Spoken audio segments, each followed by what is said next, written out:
This is Terrance Hobbs from Suffocation, and you're listening to Jet on Metal Messiah Radio. Good evening, everybody, and welcome to the Metal Magdalene with Jet right here on Metal Messiah Radio. Tonight we have a special guest with us. We have Terrance Hobbs of the mighty Suffocation. Welcome to the show, Terrance. What's up, everybody in Metal Messiah Radio land? So Terrance, all right, Suffocation, pretty much a band everyone freaking knows. But take us way, way back to the humble beginnings. How did you come about being in this band in the first place? Oh, my God. Way back, really, Terrance. Way back. Going to the annals of time. Yes. Memories right there. Pretty much, from high school, I had met a couple of the guys in Suffocation, so, a few of the previous members anyway. Mm-hmm. And, like me and Frank actually went to the same school together, and, we just happened to be into the same music, and, where he had moved from, he moved into my school district, and then from there, we ended up playing a battle of the bands in his old school district, which is where we met Mike Smith, Doug Cerrito and all those guys. And from there, we had just, all different mixes and lineups of this band, but under different, surnames, we were called Mortuary at one time, and we had, our old manager from Vulture Records was in the band at one time. Oh, my God. Guy Marche was in the band. So when the name Suffocation actually got thought up, me, Frank, and Josh were all sitting in the mall, and Frank had popped into his head, and we all just were like, yeah, all right, no problem. We'll just call it that, and from 1988, 1988, and we just kept the name, so we've just been chugging away ever since. We've had a bunch of different lineup changes, as you guys already know. There's already 9 records out. Mm-hmm. And, it's just still chugging away, just being us, man, pretty much. But as time gets, as time goes on, everybody's getting older. They have a lot more responsibilities and things. Yeah. So it makes it a lot more difficult to go out and do the hobby. Other than being a serious musician, you know what I mean? Mm-hmm. For it in that respect. Mm-hmm. So I'm kind of happy, we're still chugging away, writing new material, so you guys watch out for it, That's good, we will be. I'm not done talking about your beginnings yet. Okay, no problem. Just figured I'd give a brief rundown. Everybody can just go out on the internet and look that shit up. So what? Yeah, okay. So now I want to know some of the first for you, Terrance, all right? Do you remember getting, the first copy of your first full-length album in your hands? Yeah, actually, I can, and it was so freaking funny because it was like cassette back then. So, this is the one that really hit home was Effigy of the Forgotten. So, right. One of you guys got Effigy of the Forgotten. Monty Connor and the guys at Roadrunner at the time decided to pull a joke on us and said, thanks to Poison and the insert, and we were like, holy shit, who put this in there? Where did it come from? So that first copy of that cassette, when we opened it to just read the liner notes for our friends and everything, just fucking hit home. It was just like, oh my God. It just let you know who was in charge, you know what I mean? Mm-hmm. Getting young kids putting out a death metal record, at the time, nobody knew anything. I mean, especially for new kids in there, get a music lawyer, make sure you're checking out, all the P's and Q's of your contracts, because that's a big mistake. We fell into it, so I don't want you guys to. And, I mean, it's a different day and age now, but you definitely got to get somebody on your side to help you out and look through those contracts. Mm-hmm. Big deal, Yeah. Actually, that was the one. I mean, we did have some previous release through Nuclear Blast, which was the Human Waste EP. And, I mean, that was such a simple little insert that it wasn't like doing our first record, Right. On Roadrunner being a major label the way it was. So when we got that cassette, we got that actual album, we looked through it. Mm-hmm. I mean, the cover was astonishing. Just, Dan Seagrave did an amazing job on it. Mm-hmm. And, I mean, they did a great job in helping us develop our career through the years, I got to say. Mm-hmm. Roadrunner definitely did. Mm-hmm. Taught us a lot. But still, once we got that thing, we were just so chuffed and so excited. And it was just like, the cassettes themselves just went to shit, and then it all went to CDs and records and everything. Mm-hmm. And nowadays, in retrospect, getting that actual vinyl that people are starting to put out, it's been a booming business now, Oh, yeah. Coming back. It's really cool to have vinyl, man. Mm-hmm. Mm-hmm. They're really making them good now. They got a lot more technology now than back in the dinosaur days when that came out, Hell yeah. So So Terrance, what about like your first major tour? I mean, here you guys are, oh my God, it's like, it's real now, it's not just fucking around, and you get slapped on a major tour. What was your first major tour for you guys? Oh, boy. Well, I mean, it really wasn't like a major tour, but it was like a Johann Metalisi tour in Europe.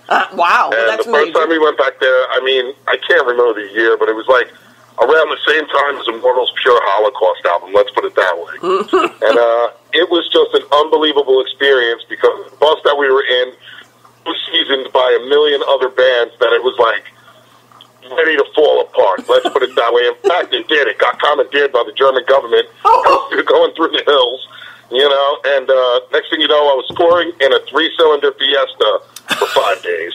And it was like just an unbelievable experience, though, just being able to go to Europe and see how, like, the culture was, let alone all the, like, physical problems of touring. Like, the tour bus wasn't up to code and spec. The guy that was running the show, like, after so many years, he ended up going under anyway. And, like, robbed a lot of people over in Europe, supposedly, from what I've heard. So, I mean, it's an experience. It was just something that we had to do. It wasn't like, yay, we hopped on a tour bus with Death and went out and everything was great, Right. It definitely was not that way. It definitely wasn't that way, but it was definitely an experience in itself. I mean, the first time we were over there, we played with Marduk, and, like, there was, like, kids, and they were all the church burning and all the rest of that shit was going on over in Norway and all that shit. Right. And there were like little kids walking in blackface makeup and 6 foot under upside down crosses walking down the road, like just insane amounts of black metal. It was like I didn't really know that it was like that. I was like, are they gonna like me? They're like, I'm a black. I don't want to get like burned upside down. The American. But it was an experience. I made some good friends out of it, and long-time friends, and really I wouldn't change it for anything. It got better, like, a lot of years later. Nowadays, bands, they have big double-decker nightliners over in Europe, and they usually share a bus, which makes it a lot easier for underground bands that don't make a lot more money to be able to go out on the road nowadays. You know what I mean? So we end up sharing buses. We shared a bus with Goat Whore. We shared buses with Cataclysm and so on and so forth. And it seems to work out pretty well, economically for bands that just aren't making a lot of money in the underground. So what other, since you're telling us about your adventures here in the Ford Fiesta, has there been any, like, really horrible things, Terrance, that happened to you? Like, did you get, thrown in jail? Or no, which unfortunately... Not yet. No, well, I'm going to try not to. I'm going to stay out of trouble. That's my deal. I'm too old for this, But, no, we just had our share of breakdowns and, thefts and things like that where, it was just terrible, fights amongst the bands internally, name it. We've gone through the ringer, but we were very fortunate not to have crashed and died. Yep. But anybody die on us, you know what That's good. That's a good thing. Definitely. It's like, I knock on wood every day about it. Especially with all the years you guys have been out there doing this and traveling everywhere. Oh, my God. You hear the other road stories from other bands, like Decapitated, where they're like, they had the belly. And then next thing you know, they're showing me stuff like they get into car accidents, and I'm just like, man, I hope you guys are traveling safe. You know what I mean? No kidding. Like, these promoters have to understand, that they're risking bands' lives, and it's a tough call when they're talking about money. Most underground and black metal bands aren't making a fortune doing it. They just do it because they love it. Right. You know what I mean? And when it comes down to how you're treated, your travel expenses, what you're traveling in, where you're staying, so on and so forth, it can get pretty seedy, man. Oh, yeah. Wake up in the hotel bathroom filled with ice and no liver, Oh, that's kind of scary. Well, hey, look at what happened to Destruction. They got held up in Mexico for all their gear. Yeah, I know. That's terrible. And that's recent. That was just like, last month? Yeah, exactly. And I'm like, holy shit, really? Like, I don't know what my life would be like with that Destruction. Like, I love that band, Yeah. Yeah, and he didn't even see one of those things. Yeah, and they just kept on chugging along. After that, they just went to the next place. I'd be like, oh my God, I'd need a month to recover from that. Yeah, Yeah, absolutely. I mean, but what I've learned from all those guys, like Napalm, dude, all those guys are troopers, man. I mean, they really, they trek the world at such an insane rate that it's like the average person wouldn't want to do it. You know what I mean? No. I really think that you have to be cut out for that kind of traveling if you're going to do it. Mm-hmm. And speaking of travel the world, I mean, have you been to, like, Russia and China and all those places? Well, yeah. I mean, we've managed to get to some of the far corners of the Far East. We just did China not that long ago. We did Beijing, and we did Hong Kong, which was really great. First time going over there. Very nice. They catered to us really well. It wasn't, like, and everything was a success. Like, everything just went over great. I mean, other than the travel time, because you know it's over here. It was a long freaking trip. You know, nobody wants to sit in an airplane for 14 hours. It's just like, it's totally unruly. It sucks. You know? But, you know, we got to do it for our fans, man. I mean, what else is... So we went out there. We played in Beijing. It was really nice. They did a great job for us. They made us a banner. Wow. You know? Wow. 20 by 20 banner, which was awesome. They were like, it's a gift for you guys. Wow. I was like, man, that's awesome. Like, I don't even know, like, who to thank, you know? Really, really. It was super, super flattering and honoring to be able to play there. And what are the... We've done Japan as well. We've did Australia, New Zealand. We've done Indonesia. We haven't gotten to India yet, so... Cross your fingers, maybe one day we'll get there, and hopefully maybe one day we'll get to South Africa or maybe Egypt. Yeah, that'd be nice. It all depends on promoters. We don't really have the right connections to get over there safely, right, and make it economical. You know. Yeah, you don't want what happened to Destruction happen. Hell no, man. I mean, you know, that's serious, man. That's kind of... Well, that's terrible. No. What are the fans like over there? Like, say, in China, compared? Because when I think of China, I don't really think of, you know, a bunch of people getting down with the brutal death metal grinding. Well, I mean, I think it's a pretty modest scene over there. I mean, it's not like it's packed out. There's 40,000 people at a show. There's more, probably anywhere between 200 and 500 kids, which is pretty good, you know, because it's a smaller scene, obviously, that we're playing. Very energetic, very into it. Plenty of fans out there. They know about the metal. They starve for it. You know what I mean? They don't get what we get over here or over there. Especially, you know, you can't even, like, really write an email to anybody over there. It kind of sucks. You know? So what about Russia? I mean, when was the last time you guys were over there? Well, we were over there quite a while back. What did we do? We did Ekaterinburg, we did Belarus, we did Moscow, we did St. Petersburg, and one other place. I can't remember the name of it. So do you guys plan on going back to Russia even after, like, all the shit we've been hearing now with, like, you know, how Behemoth had all that shit going on there? Well, I think it's a little bit different for us because, I mean, we do have some religious themes, but when bands like Cannibal Corpse and Behemoth, you know, they're just so politically incorrect that I think that they'd have a harder time going there, you know, than we would, I guess. But still, in the same light, like, if the government's really saying, hey, you know, it's not safe to travel there right now, you know, you get to talk to some of the fans, too, which Facebook's really good for. It allows you to find out what the situation is over there. And, I mean, you know, when things settle down, I'll definitely go back over there, for sure, man. It's more about the fans than anything else. Absolutely.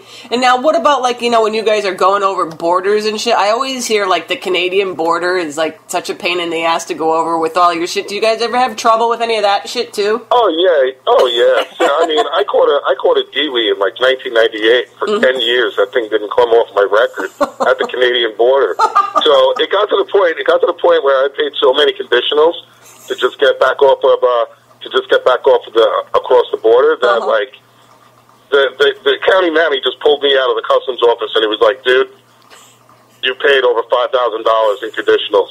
The Queen should give you a medal. and they were like, yeah, well, you should go to the consulate and get this done. I was like, dude, I went to the consulate. And when I went to the consulate, they turned around and told me this would take over a year to process. And I was like, "That's ridiculous. How am I supposed to get?" They were like, "No, don't worry. Just go to the border." Then they expunged it off of my record. So for like 5 times, I got across the border without having to pay. Oh wow! And then finally, I went back and they said, "Nope, this is the last time. You can't do this anymore." And I was like, "Holy shit!" But it was coming off of my 10-year record. So the day before, I had a show booked in Calgary from New York, and I had to fly in, and they were just like, screw it, it's done. You don't have to deal with it anymore. I was like, thank God, because I was, I was going through fucking flaming hoops for this shit. Yeah, no going kidding. across there for, it all ended up working out in the long run. So now everything is kind of square. Everybody in our band is good. Everybody's traveled across borders. We don't really have those issues anymore, Oh, well, that's good to know. Which is a bonus. I know. $5,000. Jeez. Yeah, it was like, ouch, man. Ouch. Man, that's almost a car. I didn't know they were keeping track, Oh, my God. That must have hurt when you found out how much. How much did I pay? Yeah, exactly. And I was like, well, even on, we did a tour with Fear Factory, and it was about 6 weeks. Mm-hmm. I mean, we cut in and out of that border 5 to 6 times. So, $200 a pop. I had already paid $1,000 just to cut across the border. Jeez, damn. So, okay, so what are you guys doing now? Writing some new stuff? Well, we see little posts here and there. Hey, we're writing some music. So what's going on? Some new stuff coming, man. It probably won't be done until, next year sometime. We really want to, fine-tune the songs and things that we do have already. Mm-hmm. And, really, we're still not done in the complete writing process of the material. We're still taking pieces out, putting things in, and trying to make different kinds of changes and things in there just to make it more interesting. Because nobody wants to get the same stuff on record over and over and over again. Right. But we got Frank on board. We got Ricky on board. We got the whole band on board. Everybody's going to be doing their part to make it really good. So with the new material, it's completely ballistic. Yeah, I was going to ask. So that's cool. So Frank's going to be doing your recordings and stuff with you. Oh, yeah, absolutely. I mean, it kind of sucks for him because, real life is really taking its toll on him. Yeah. So we try to get him anytime that we can when we're in, within, 8 hours of home, and he can really do a show and not feel it being away from his job, Right. So, I mean, what's that like when you've been going out there without him? I mean, is it just weird? I mean, do the fans seem to care? Or? I think the fans, everybody knows Frank is being Frank, so he's got his own personality. Right. And, everybody expects to see Suffocation with Frank, but it's just unfortunate because the band still goes, and he's the one that really can't do it. Right. So, he suggested different people to come and fill in for him, we had Bill from Decrepit Burns, we had John Gallagher fill in. But now we have somebody who's more permanent, which is Ricky, the drummer from Disgorge, California. Mm-hmm. So he's been just going hell or high water. He's done already 60 or 70 shows with us. Wow. And, we're just, we're chugging away with him, so we're just going to incorporate him into the mix because it's good to have somebody who's a musician as well, who's, very versed in playing shows live and know what it's all about. Mm-hmm. He's totally into it, so, we're trying to make the best of both. So at this point, I have 2 singers. It's it's pretty sick. Well, it's nice to have your backup and your regular. So yeah, I mean, and both of them are totally cool with each other, and everybody is working together more for the benefit of the band, even though though it's Frank can't be there all the time, and it's tough for him, man. So we have to make sure that we cover our boys, Absolutely. And so Kevin is going to be your regular drummer now? It seems as far as you know. He's been really into it, and, everything has been working out. I mean, it's going to take us a little bit more time to write, I think, just because of the distance factor, but he's an awesome drummer. Mm-hmm. He really is. Mm-hmm. So I haven't had any issues with him, and we're working on getting everything fucking squared away for this new one, which will be fantastic. I think I've got a pretty good lineup, man. Yeah, I think so too. And Terrance, I wanted to ask you too. When you guys are touring all over, and it's like you said, you've been freaking everywhere, China, Russia, all over the place. What's it like when you see fans of yours with Suffocation stuff tattooed on their bodies and shit? I mean, that shit's permanent. That stuff always freaked me out. What's that like for you to see people marring themselves? It's the craziest thing in the world. I mean, I think that people, find some of it pretty identifiable and they put it on their body because I think when they heard some of this music, it was at a time and place in their lives that was good. You know, so they decide that they want to go and get a tattoo. Me personally, I have no tattoos.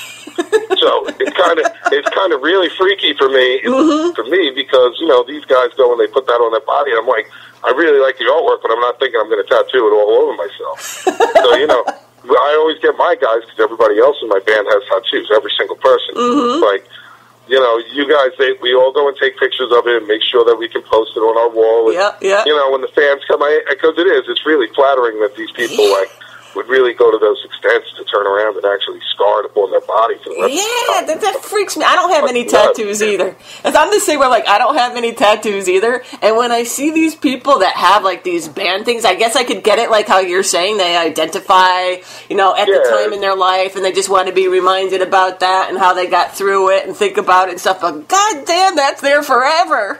Yeah, it's there. I mean, it's permanent, man. You know, so I don't know. I guess as I was growing up, I just never had tattoos. And after my folks died, I was thinking, maybe I should get them. But I was like, nah, you know what? If I went this long without them, why am I going to get them? You know, I'll work on a new record and get some sick artwork. You know, I can hang on my wall. You know, you sound funny. I couldn't get a tattoo while my parents were alive. Yeah, well, no, I just didn't do it. So, I mean, at that point in time, I would have liked for them to see it, even if you get mom tattooed. You know.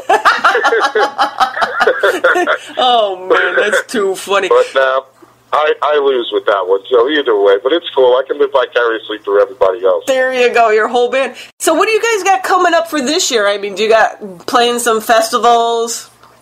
Well, let's put it this way. In September into October, we are going to be on tour with Nile for about 6 weeks over in Europe. Cool. And then we have some tentative plans to do a couple of things in the States. I really shouldn't say it yet because it's not in we won't. We won't. But we got some other tours planned for the end of it, for December, pretty much. Then we're going to go into next year, and we're working on a couple of few things. So we're planning on staying pretty busy throughout the year. Right now is our off time. We have about 2.5 months before that tour happens. Wow. And a spot show or two in between.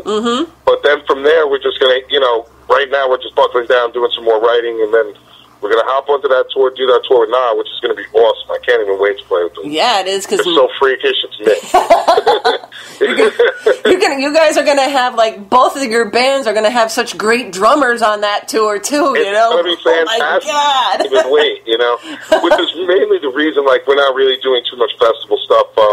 We're just going to hold out this summer. I mean, basically just to build up more anticipation for this tour. Yeah. I mean, we've done, like, a lot of festivals over the course of the year. So it's kind of cool that we don't go over there, actually. And, be doing the festivals again this year. But I can't wait for that Nile tour, and then hopefully everything will pan out for the December run in the States. So hopefully we can get up by you and play your gig for you. Oh, that'd be cool. So I was going to ask you that, too. Dude, what do you prefer? I mean, do you prefer big venues over small venues, or do you just like them all? I am 100% a small venue kind of guy. Because, most of the time, if you're doing outdoor gigs, the sound really isn't there on the stage. Everything is monitors, and I'm just kind of like a down-home boy jam in a basement or a jam in a garage. Oh, okay. I got plenty of spots. Usually the sound is better, and it's more intimate with the people that are there. If there's like 50 people crammed or 100, it's just more intimate, And I prefer that. I really do. I prefer that more than just being on these big, gigantic stages where you're a million feet away from the crowd and you're a million feet away from the other guys in your band. It's not, Right. I like to be huddled up in there going, Well, it is kind of nice, it is kind of nice when it's in a more intimate setting like that and you feel like you're more doing something for the crowd than instead of just working, So, right, exactly. I mean, the main reason that I even play this music is because it's fun. You know what I mean? So when you're in those smaller, intimate places, you have the chance to meet everybody in the place for one. You get to talk to people, hang out, have a drink, hear what they're into, check out their bands, check out the other bands. When you're in these big, huge, gigantic places and you walk out there, it's just like, it's almost like a nightmare, you know what I mean? Because if the people do know who the hell you are, and most are like, I kind of stick out like a sore thumb, I get accosted with pictures and all the rest of that stuff, which is kind of heavy, It's just flattering, but it actually takes the intimacy out of it, That's true. I prefer the small place, definitely. Oh, cool. Well, good. Then we'll talk after this interview. And Terrance, before we leave, is there anything that you would like to say to your fans? Because we got people tuned in from all over the world tonight. Well, I would like to say thank you to everybody worldwide that's listening, that pays attention to Metal MessiahRadio and supporting the underground music. I'd like to tell you guys thank you for supporting Suffocation throughout all of the years, throughout all of it, through thick and thin. We won't let you down. We're always going to bring you some killer metal. And I would just like to say keep an eye out for Suffocation. We'll be coming through soon. All right, Terrance, well, thanks for taking the time out tonight to do this interview with us here, and have a nice summer since you're not going to be doing anything but laying around all summer long. Yeah, laying around with my guitar in my lap stretching. Yeah, I'll do it. All right, well, thanks a lot.